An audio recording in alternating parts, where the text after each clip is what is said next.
شورما ایک مشہور fast food ہے، لیکن زیادہ مقدار میں کھانے سے صحت پر منفی اثرات مرتب ہو سکتے ہیں۔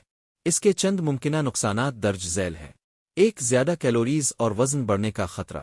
شورما عام طور پر چکنائی اور کاربوہائیڈریٹ سے بھرپور ہوتا ہے، جو وزن میں اضافے کا باعث بن سکتا ہے، خاص طور پر اگر ورزش نہ کی جائے۔ دو، ہائی بلڈ پریشر اور دل کی بیماریاں۔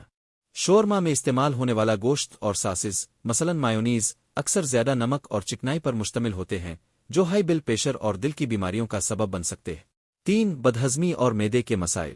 تیل اور مسالوں کی زیادتی کی وجہ سے کچھ لوگوں کو معدے میں جلن، بدہضمی آئسٹی ہو سکتی ہے۔ چار، فوڈ پوائزننگ کا خطرہ۔ اگر شورما غیر معیاری زیادہ دیر تک کھلی ہوا میں رکھا ہوا ہو تو اس میں بیکٹیریا پیدا ہو سکتے ہیں، جو فوڈ پوائزننگ معدے کے انفیکشن کا باعث بن سکتے ہیں۔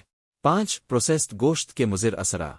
اگر شورما میں پروسیسڈ گوشت استعمال کیا جائے، جیسے فریز شدہ زیادہ مسالے دار گوشت، تو یہ مصنوعی اجزاء اور کیمیکلز پر مشتمل ہو سکتا ہے، جو طویل مدت میں صحت پر منفی اثر ڈال سکتے ہیں۔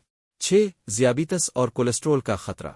زیادہ چکنائی اور کاربوہائیڈریٹس کی موجودگی شوگر کی سطح کو بڑھا سکتی ہے، جس سے ذیابیطس اور خراب کولیسٹرول کا خطرہ پیدا ہو سکتا ہے۔ احتیاطی تدابیر۔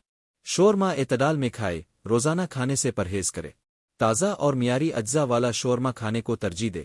اضافی ساسز، مایونیز، چیز وغیرہ سے گریز کرے۔ سلاد اور کم چکنائی والے اجزاء کے ساتھ شورما کھانے کی کوشش کرے۔ اگر آپ صحت مند طرز زندگی اپنانا چاہتے ہیں